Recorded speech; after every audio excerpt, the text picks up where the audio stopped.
ભગવાન કી જય. એક રાજાએ બે રાણી હતી. તેના ઉપર રાજાએ બહુ હેત અને બીજી દધીબી ગમે નહીં. એક રાણી માનીતી અને બીજી અણમાનીતી. રાજા માનીતીના રૂપ ઉપર બોલ્યા, જ્યારે અણમાનીતીની બહુ રૂપાળી નહીં પણ ગુણવાન હતી નથી. રાણીઓ આવ્યા પછી રાજાએ સંતાનનું મોઢું જોયું. જૂની રાણીઓએ સંતાન નહીં, તેથી તેને બહુ દુઃખ થતું હતું. એક એવા પવિત્ર પુરુષોત્તમ માસ આવ્યો.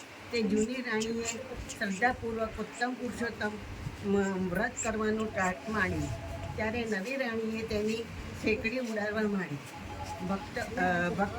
ભક્તાણી કહીને ચીડવા લાગી. રસોડાનો કારભાર નથી રાણીના હાથમાં હતો. તેથી જૂની રાણીને એવું એઠું ખાવા મોકલતી એમ ઈચ્છતી હતી કે જૂની રાણીનું વ્રત ભાગે તો સારું.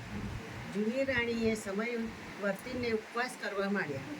આ વાત નથી રાણીને ગમી નહીં અને તેથી રાજાએ આડું અવળું સમજાવી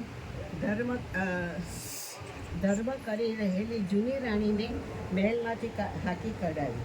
જૂની રાણીએ ભગવાનના ભરોસે પહોંચે પહેરે કપડે વગડા તરફ ચાલી નીકળી. રસ્તામાં એક ગાય તરસે મરી હતી. તેને પાણી પાઈને જૂની રાણીના આગળ ચાલી નીકળી. થોડે દૂર એક હવાવાળું શિવાલય આવ્યું. આ બધું અસ્વચ્છ જોઈ જૂની રાણીને બહુ દુઃખ થયું. તેણે મહેનત કરીને બધું સ્વચ્છ કરી નાખ્યું અને બાજુના તળાવમાંથી પાણી લઈ આવી શંકર ભગવાનને સ્નાન કરાવી થોડાક બીલીપત્રો લાવી ભાવથી પૂજા કરી. પછી પ્રભુને પ્રાર્થના કરી આગળ ચાલી નીકળી. આગળ જતા એ નાગ લડતા દેખાયા. તેમને સમજાવી શાંત કરી જૂની રાણીએ આગળ ચાલી નીકળી. ચાલીને એટલી બધી થાકી ગઈ હતી કે રસ્તામાં આવેલા કોઈ મહાન ઋષિના આશ્રમ આગળ બેભાન થઈને ઢળી પડી. ઋષિએ દોડી આવ્યા અને સારવાર કરવા માંડી. તો થોડી વારે રાણી ભાનમાં આવી. તેમણે ઋષિને નમસ્કાર કર્યા અને પોતાની દુઃખ કથની કહી સંભળાવી. ઋષિએ રાણીને આશ્વાસન આપતા કહ્યું કે રાણી, તું પુરુષોત્તમ માસનું વ્રત કરે છે તે ઘણું ઉત્તમ કાર્ય છે. તેમાં ક્યાંય ઉપવાસ કરે છે એટલે તેનું ફળ અધિક છે.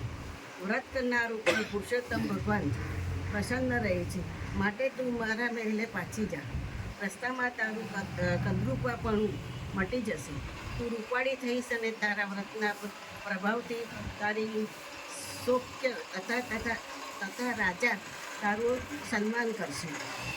જૂની રાણી ઋષિના આશીર્વાદ લઈ મહેલ તરફ ચાલી નીકળી. રસ્તામાં પેલા નાગ લડતા હતા. તેમણે કાપડિયાની સ્વરૂપે જૂની રાણીને કિંમતી વસ્ત્ર પહેરાવવા આવ્યા. ત્યાર પછી શિવાલયમાં ગઈ તો શંકર ભગવાન તરફથી પ્રસાદી મળી. એ જે ગાયને તેને પાણી પીવડાવ્યું હતું તે ગાય સ્ત્રી આવી ત્યારે તેણે દૂધ ભરેલો કળશ આપ્યો. રસ્તામાં જૂની રાણી સ્વરૂપવંતી બની ગઈ. એ નગરના દરવાજે આવી ત્યારે એક ગોવાળે તેને ઓળખી લીધી અને તુરત જ રાજને કહી આવ્યો કે જૂના રાણીબા દેવી સ્વરૂપે નગરની બહાર પધાર્યા છે. એટલે રાજા માનીતી રાણી પાસે ગયો અને વાત કરી.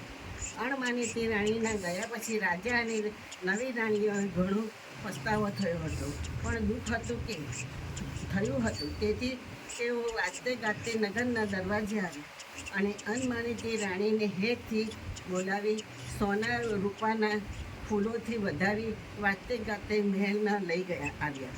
અણમાનીતી રાણીએ તેમને પુરુષોત્તમ વ્રતનો મહિમા સમજાવ્યો. એટલે રાજા અને માનીતી રાણીએ પણ પુરુષોત્તમ વ્રત કરવા માંડ્યું અને પુરુષોત્તમ મહિનો પૂર્ણ થતાં અને સોના રૂપાના દાન કરી રાજ્યમાં પુરુષોત્તમ મહિનાનો મહિમા વધાવી દીધો. માસી વ્રત કરનારની જે જન કરવા જાય તેને દુઃખ આવી પડે, જડે ન કોઈ ઉપાય. હે પુરુષોત્તમ પ્રભુ, તમે જેવી રીતે અણમાનીતીની રાણીને ફળ્યા એવી રીતે તમારું વ્રત ભાવપૂર્વક કરનારને અને વાત આ કથા વાર્તા સાંભળનારને ફળજો. જય પુરુષોત્તમ ભગવાન.